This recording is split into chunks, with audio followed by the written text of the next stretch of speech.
Hey everyone, it's Brandon. Welcome to module number 1. I'm excited to get going for you, and especially on this topic because I think that this topic covers a lot on how we're supposed to be and how we're supposed to behave and some of the things that we're supposed to be looking at in the whole picture. And so it's really about the 10 factors that I feel are the most important and that will predict whether you have success or your child will have success in making a team. And so I think it's important that you look at each one of these and really see how it applies to your son or daughter, and to make sure that you focus on these 10, because I really believe putting these 10 together is something that's going to make a difference. And so when we talk about number 1 is attitude, and we all talk and know it's like, yeah, Brandon, I know we need to have a great attitude, but I know over time in sports especially is that we can develop and learn how to be leaders and have the right approach in how we think. And so I think it's important that we have that positive attitude, that we're striving for more and to have success all the time, and to look at not just only how we approach things while we're playing a particular sport, but how we do things before it and how we treat others and how we look at your attitude when things don't go well, when you're playing a sport, whether it's in tryouts, and because I really think it's how you respond in those key times. And so we need to focus and to make sure that our attitude is a positive one, that we're focused, and that we're ready to go and ready to learn and to bring that new level to this particular team when you're in tryouts. And so it's important when we talk about. Number 2 is talking about work ethic. This goes a long way, especially in tryouts. I think a lot of times when there's so many kids that are trying out over a particular time, and whether it's maybe a 1-day event or maybe multiple or 2 or 3 day event, you have to stand out. And if you really look at things that can help make you stand out, it's definitely your work habits. And I think if you're not that superstar where your skill set's going to really stand out, whether you're scoring a big goal or highlight reel goal during tryouts, you need to look at and do things differently that are going to stand out, whether you're going to outwork your competitors or your peers and be the first in the line of drills and do them with the most oomph and most hardworking attitude towards it. I think those things stand out because you have to think coaches that they have in their mind who they want to pick, but when it comes down to between another person and you, they're going to look at, hey, this one showed they really wanted it, and look how they showed up today. And so these things, and especially your work ethic, it goes a long way. And trust me, if you can get to raise and push, and I think we all think we work hard, but if you can get your child or player to really push themselves to another level when it comes to this time, I think you're going to be very happy with the results. Not only always the outcome, but the way that your son or daughter push themselves and maximize what they can do, and it's really important. So number 3 is your skill set. Obviously, that's a given. We need to always work on our skill set, whether it's in any sport, and to maximize what we can do. But I think the most important thing is to really know what you do well, and to make sure that you're doing that at tryouts. A lot of times we get too focused on trying to do everything perfect, and I really believe that if you're an offensive player, I think you need to show those skills to the max, and to really focus in on what you do well all the time and for that particular tryout, and to do it consistently. A lot of times when we go to these tryouts, a lot of times the kids get nervous, they don't feel great, and then they don't perform well at all, and so it holds them back. And so you have to go out, pick, I always say pick 3. I don't want to overwhelm people at all, but pick 3 of your main skills that you do really well. If you're an offensive player, what are 3 things you have to do consistently to play at your best, and focus on them? And I think that'll go a long way for you as you write down on paper, what are 3 things that, hey, if I'm going to have to play at my best, what are they? And I think that if you just focus on them and do them consistently or on that tryout date, I think you're going to feel good about what you're doing. I think a lot of times people try to think that they have to do everything, when maybe sometimes they're just doing a little bit of everything, but nothing great. And in this time, this is a sprint. Tryouts are a sprint, not a marathon. The season is a marathon, but tryouts, you got to perform now, and you need to be on mark right now. And so I really encourage you to have that dialogue with your son or daughter. It's like, hey, what are you really good at? And how can we impress your coaches for this particular time? Number 4 would be commitment.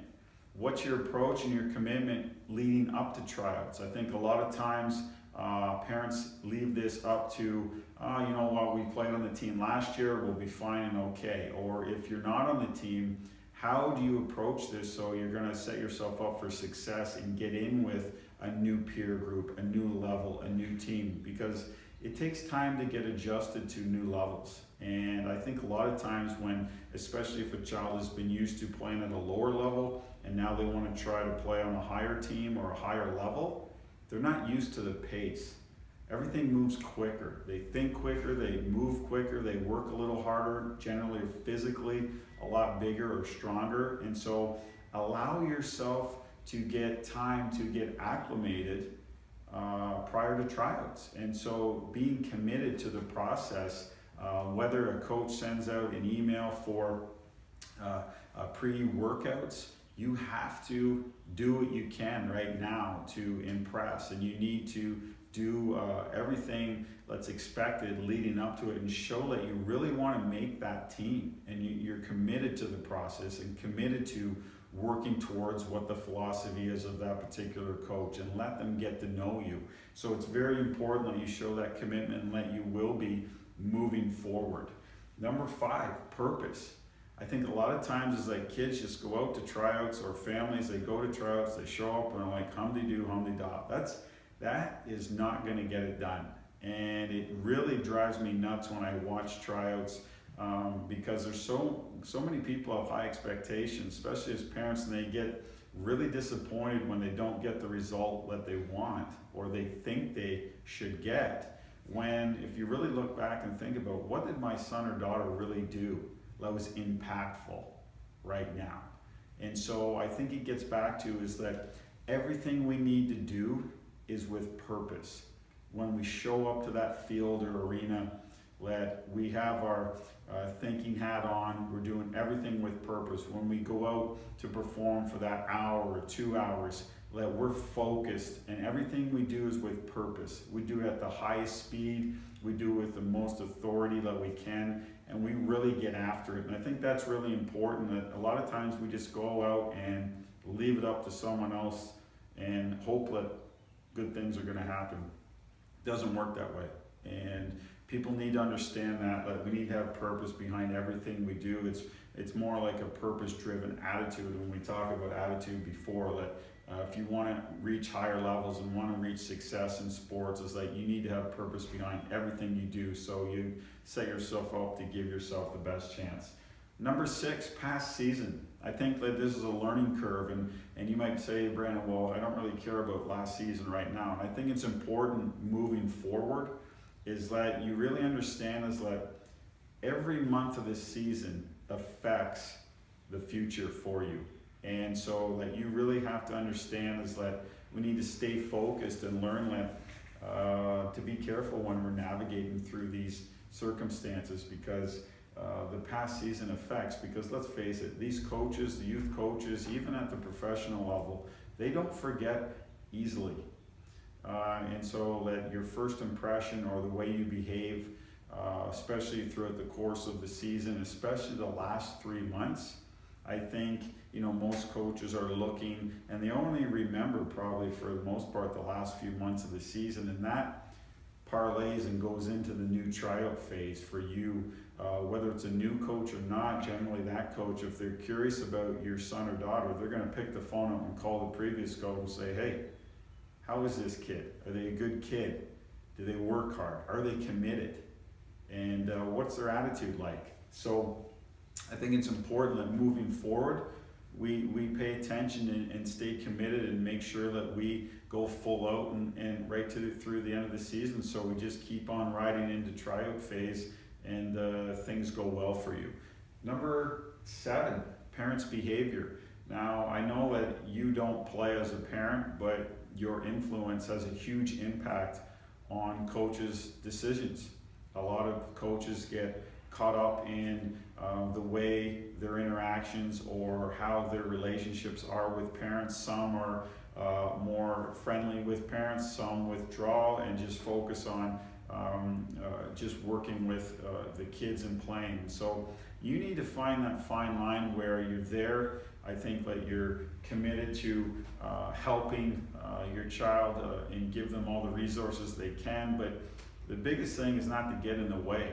And with parents' behavior, we've all seen it, and it's funny because I work with tons of families throughout North America, and it's always not them. It's always someone else that behaves not the way they should. And so I'm not saying that if you take this coach like, hey Brandon, you're implying that, hey, I don't behave, but I think we all can do a better job at the way we go about walking into that arena or field, and to make sure that we're well behaved, because the apple doesn't fall far from the tree.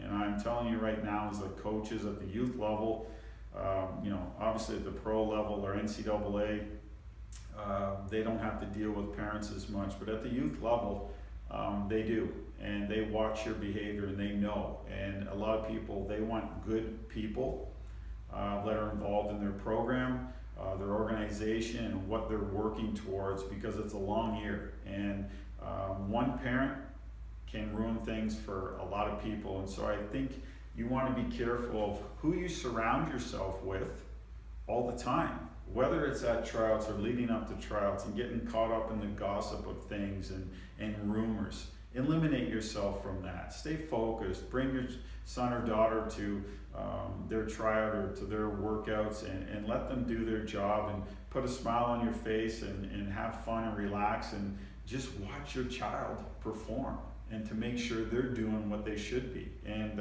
really that's what you should be focusing on. Number 8, player marketing, meaning getting your son or daughter in front of your coach on a consistent basis leading up to tryouts. You have to let them know you exist. A lot of times, I'm telling you, coaches, they don't know where certain players came from, and sometimes it's too late. So you have to make sure that they get to know you as a player, and do a great job at getting in front of them on a consistent basis, not once or twice before tryouts, multiple times leading up to it, so they know who you are, what you offer, and what you're all about leading up, so it makes that decision a lot easier for parents going forward. Number 8, relationships. Not only from a parent standpoint, but as a player, making sure that you get to know your peers or your future teammates. I think it makes you more comfortable. I don't think, I know.